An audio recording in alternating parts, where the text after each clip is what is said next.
Hello everyone, मेरे channel library learning hub में आपका स्वागत है। आज मैं आपको DLI 02 और BLI 03 के पेपर के बारे में कुछ जानकारी देती हूँ। देखो, जो PLI का जो पेपर होता है वो होता है 70 नंबर का, और जो DLI का जो पेपर होता है वो 100 नंबर का। BLI का पेपर 70 नंबर का इसलिए होता है क्योंकि उसमें 30 नंबर के असाइनमेंट जमा हो जाते हैं। अब जो पेपर 02 है DLI का और BLI का 03 वो लगभग सेम होते हैं। इसके जो पार्ट 1 है, अब हम इसके बारे में कुछ जानकारी देखते हैं। ये होता है CC का पेपर होता है। इसके दो पार्ट होते हैं, पार्ट 1 और पार्ट 2। पार्ट 1 होता है वो CC से रिलेटेड होता है, और जो पार्ट 2 है वो DDC से रिलेटेड होता है।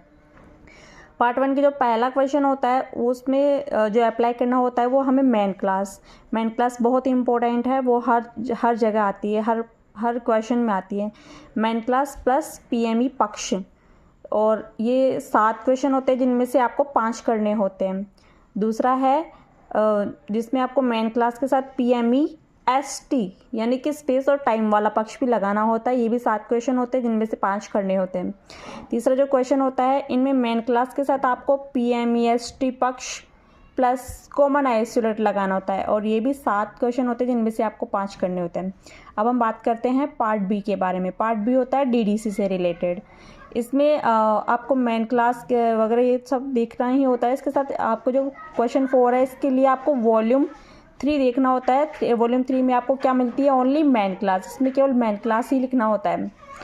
और जो क्वेश्चन 5 है उसमें मेन क्लास के साथ टेबल 1 और टेबल 2, ये T1 T2 है जो टेबल 1 और टेबल 2 को दर्शाता है।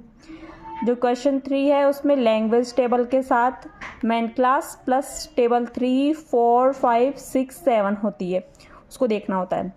अब पार्ट 1 कोलन क्लासिफिकेशन के बारे में हम जानकारी देखते हैं। ये जो 5 फोसाई ये बहुत इंपॉर्टेंट है। 5 फोसाई यानी कि पक्ष बहुत इंपॉर्टेंट है। ये आपके हर क्वेश्चन में काम आएगी। खासकर जो पहला जो पार्ट है उसमें बहुत इंपॉर्टेंट है। जो PMEST जो पक्ष होता है उसका देखो, पहला जो होता है P का मतलब होता है पर्सनैलिटी व्यक्तित्व होता है, और इसका जो चिन्ह होता है उसको हमें किससे दिखाना होता है, कोमा से। पर्सनैलिटी को जब भी कोई पर्सनैलिटी आती है तब हमें उसका कोमा लगाकर वो चिन्ह लगाकर हमें दिखाना होता है कि ये पर्सनैलिटी वाला कोड है। इसके बाद में होता है मैटर उसको बोलते हैं पदार्थ के लिए जो कोलन होता है वो चिन्ह होता है वो सेमी कोलन का होता है, माफ़ कीजिएगा। इसके बाद में ई होता है एनर्जी पक्ष से रिलेटेड, जिसको ऊर्जा कहा जाता है। इसका जो चिन्ह होता है वो कोलन से रिलेटेड होता है। इसके बाद में एस होता है स्पेस, और स्पेस का मतलब आप जानते हैं स्थान और जगह होता है। स्थान या जगह दोनों कुछ भी कह सकते हैं। इसका जो